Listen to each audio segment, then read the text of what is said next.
What's up, folks? Welcome back to another edition of Couch Potatoes, where me, Ben, and my buddy Adam, we review movies. These are movies we like, movies we don't like. We take suggestions from the audience, so make sure you subscribe on YouTube. You get the content first. Like us on Facebook. Give us suggestions in the comments. Rip us in the comments. We don't care, because right or wrong, it's just an opinion. The one we're doing today, Once Upon a Time in Hollywood, Quentin Tarantino. We expect a lot from Tarantino, one of my favorite filmmakers. Rarely makes a bad one. We won't mention the Hateful Eight on here. Adam, get right into the plot for us. Sure. So the plot is basically Rick Dalton, who's played by Leonardo DiCaprio, and Cliff Booth, who's played by Brad Pitt. Basically, DiCaprio is like the main actor, and Cliff Booth, who's played by Brad Pitt, is basically his stuntman and personal driver, because basically Rick, aka Leo, is an alcoholic and has got a DUI, doesn't have a driver's license. So basically follows him around as Rick Dalton is making a movie. All the while, it has another little complex playing a part in the movie, which is Charles Manson and Sharon Tate is kind of right along the time of that kind of murder, the Manson murders, and they eventually coincide at some point in this movie. They come together. Yes. Yeah, very good. We're not going to give away the ending to this movie. No, because it is fairly new. It's a fairly new movie. A lot of people may not have seen it. The lot going on in the plot, really, as there is with all Quentin Tarantino movies. Rick Dalton, kind of his star's fading a little bit. He was once a big time. Well, I don't know. Yeah, I'd say he's more of a B-rated actor. I'd say he found success on a TV series and rode that thing till like a rental. Yes, exactly. And Cliff Booth is the stuntman, the only one in Hollywood that looks like Leonardo DiCaprio, and he follows him everywhere he goes. He's pretty much, at least in this movie that we've seen, his only real friend, that's not hanging on, not using him for anything. In a way, I guess he is, but, we don't ever see him hit him up for money or any bullshit like that. Sure. Wraps around, like my man Adam said, with the Manson murders. So we've got a great cast, very well cast movie, and, out of the box, my favorite scene in this movie is Brad Pitt Cliff Booth fighting Bruce Lee's character in the movie. Bruce Lee comes out talking shit. Cliff Booth's kind of sitting over there. Brad Pitt's looking in his Brad Pitt way, kind of taking everything in. Bruce Lee is giving some synopsis about, I don't even know what the hell it was about. Neither did Cliff Booth, and he laughs. Bruce Lee looks over. What are you laughing at? Brad Pitt. A fight ensues. A Donnybrook ensues. Bruce Lee is about to ensue, and Bruce Lee. I'm going to use this line a lot, I feel, over the next few years. I just watched this movie for the first time the other night, and he says, Bruce Lee explains he can't fight Cliff Booth because his hands are registered as lethal weapons. And Cliff Booth responds, he says, I think all that lethal weapon talk is just a bunch of bullshit, so you dancers don't have to get in a real fight. Dynamite line. I can't do it like Brad Pitt. It was incredible. And, I will say, Cliff Booth comes out the victor. Yes. In my opinion. He does. Great. Pretty much a rundown of the plot. Is there. I'm going to stop you and backtrack, because there's a key fact to that scene, actually. A lot of people were up in arms about making Bruce Lee defeated by Cliff Booth. Really? And yes, they were not happy with it, especially the Lee family. Huh. And China was not also very happy with it. And they basically told Tarantino, take it out of the film. Or you're not showing in China. And that movie that movie did not get shown in China because Tarantino gave him the finger and said, I'm not changing it. He said pound sand. Yeah, which I respect. Also, a couple fun facts. Actually, Burt Reynolds was supposed to be in this movie. Really? Yes. He was going to play George Spahn, who is the blind actor in this movie that all the hippies go to his ranch on Spawn Ranch. All the Mansonites or whatever, I don't know what you call the Manson I don't people. remember what they're Manson called. people, whatever they're Who cares? called. Crazy fuckers. They go to Spawn Ranch, and Burt Reynolds was actually supposed to play him, but unfortunately, rest in peace, Burt One of Reynolds. my favorite Seminoles. Yeah. Burt. Yeah. Also, one last fact, and then we'll move on with the thing. This is actually Quentin Tarantino's 9th movie. He has stated after he makes his 10th movie, he is done. He's going to retire. He is going to retire. Not a bad collection. No, I'd say up there with some of the best. There are directors who've made a lot more movies that wish they had. I'd say, like I said, we won't talk about the Hateful Eight, but at least 8 other good movies. Hateful Eight was terrible. So we don't even ask. We're not doing that one. You don't want to see me do Hateful Eight. Sticking with the plot, Cliff Booth. You know, one interesting fact is that you brought up to me is that, you know, you've got such star power. You've got Brad Pitt, Leonardo DiCaprio, 2 of the biggest actors of really the last, 25 years. Yeah. They butt heads. You would think, I was really worried that this movie would be like Ocean's 11, where you got Brad Pitt, Leonardo DiCaprio, and they're going to try and outcool each other. Really not what happened in this movie. It's really it's almost a buddy comedy. They were boys through and through. Yeah. I mean, Brad Pitt goes back to the house, fixes his TV and the antenna on top of the roof and stuff, you know. And you could tell that Leonardo DiCaprio's character is paying him just to be able to pay him some money. Right, yeah, 100%. And kind of insinuates that Cliff Booth's the type of guy that wouldn't just take money from him. He wanted to earn it with odd jobs and things around DiCaprio's house, which I really enjoyed. Margot Robbie, also in this movie. Yes. I like Margot Robbie a lot. She's easy on the eyes, but every time I hear her talk, I hear that accent from The Wolf of Wall Street, and I'm just like, damn, I can't get past it. She plays Sharon Tate in the movie, does a good job, very similar to Taryn Tate. There's Pussycat, played by Margaret Buckley. She's apparently a newcomer. Margaret Quickly. She's apparently a newcomer on the scene. I thought she did good. She has another great line. Cliff Booth has another great line where he asks if she's 18. If she's gonna have some intercourse in the car. Yep. He asked her if she's 18, and she goes on a line we all could have fallen for at one time in our lives. She's like, I'm 18, and he's like, well, I need to see some identification. And she goes, well, I don't have any. He goes, well, you don't have anything that shows you're not 18. You can't produce anything that tells me you're 18 because you're not 18. And he says, I ain't going to jail over no poontang. Famous words to live by, Brad Pitt, Cliff Booth, abso-freaking-lutely. Yeah, so this movie was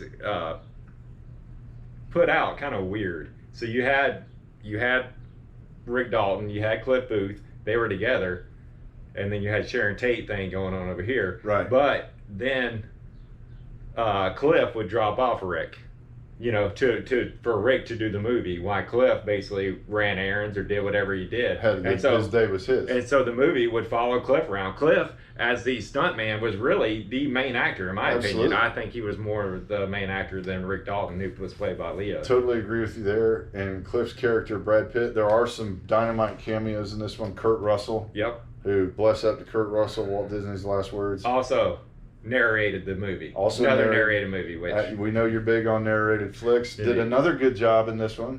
Yes. Because it doesn't overpower the movie. Nope. But you expect that from a Tarantino flick. Then we've got Al Pacino, plays a little bit more than a bit part. He introduces Rick to the spaghetti westerns. Yep. So in typical Tarantino fashion, fantasy follows real life. Yep. There are real life things that happen. You know, Clint Eastwood, as we know, went over to do spaghetti westerns. A couple other famous guys went over to Italy to make famous westerns. And Al Pacino, who is another actor who has a tendency to dominate films, credit to him though, did not dominate this movie, played his part very well. Yeah. And he's not in it very long. Kurt Russell is also not in it very long.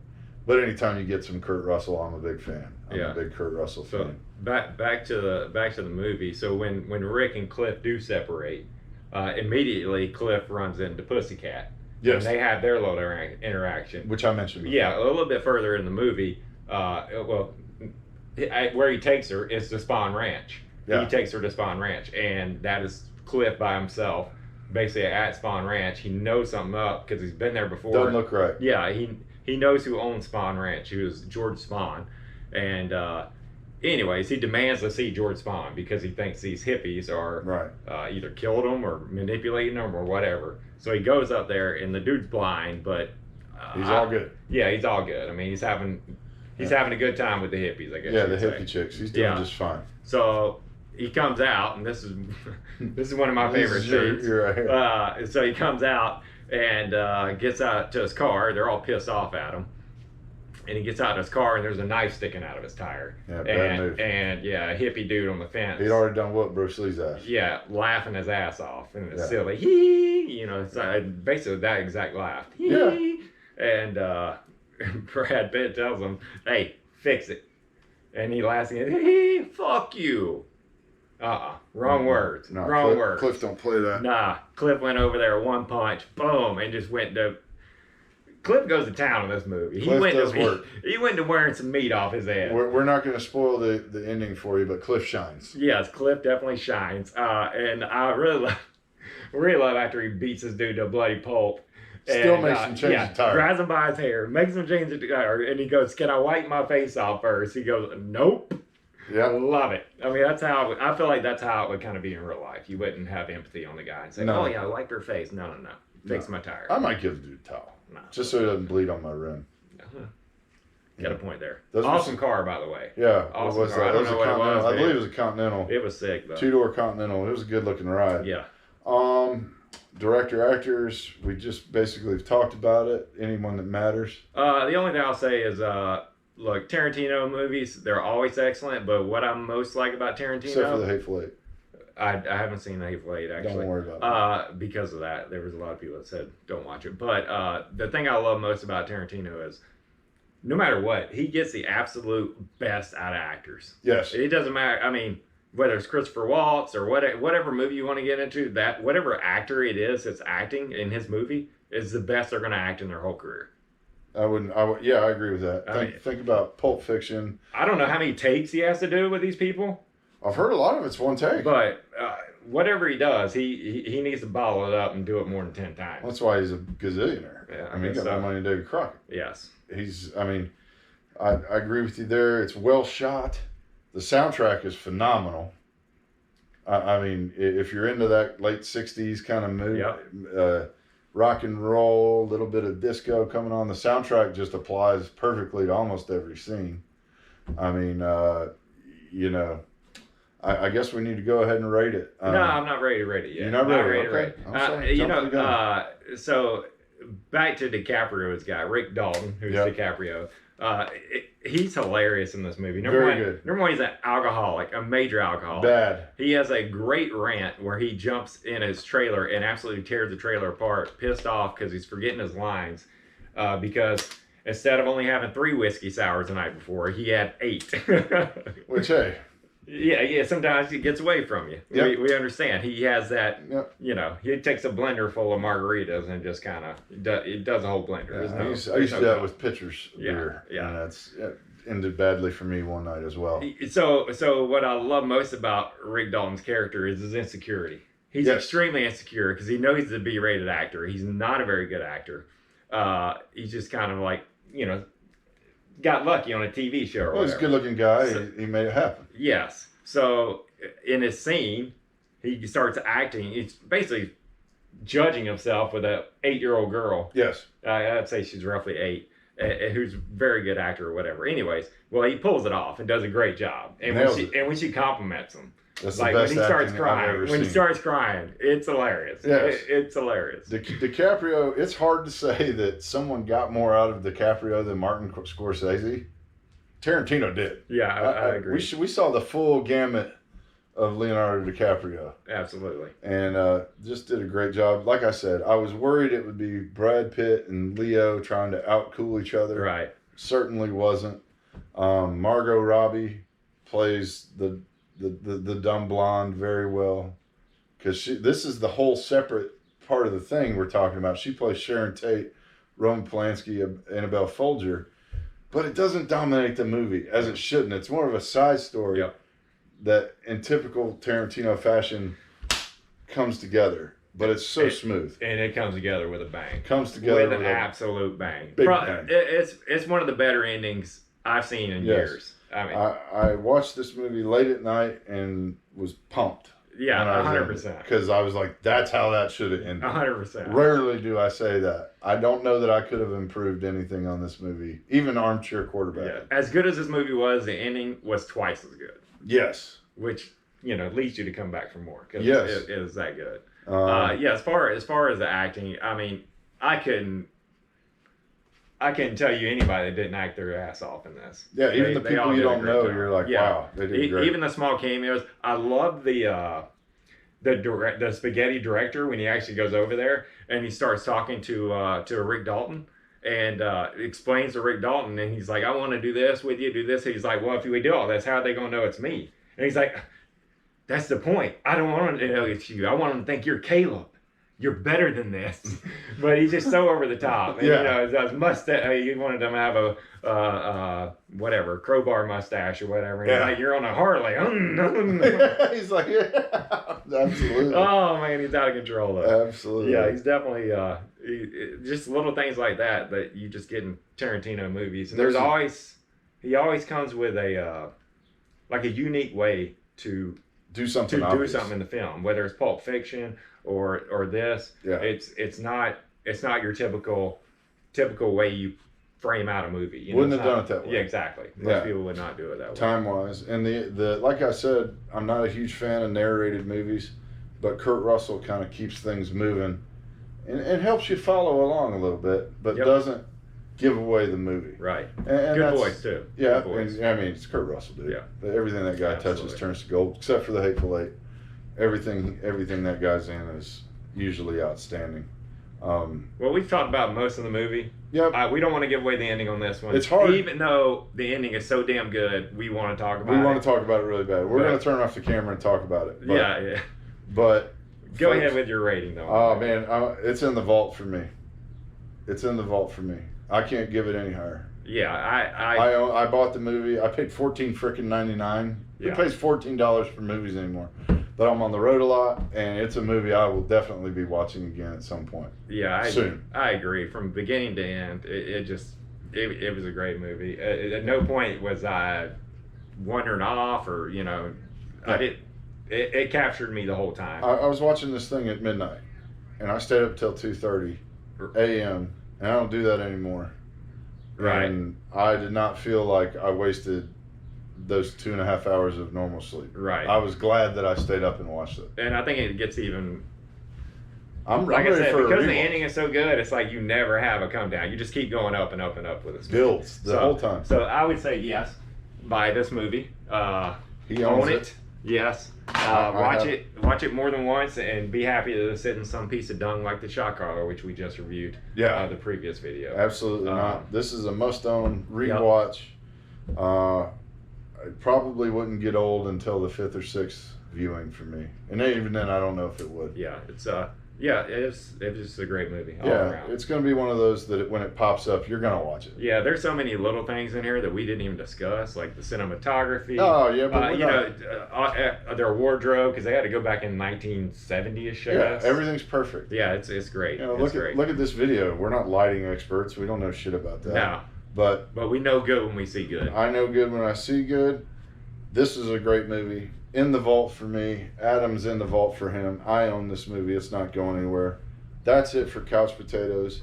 Like, subscribe, give us your comments, give us your feedback. Right, wrong, it's just an opinion, folks. Thanks.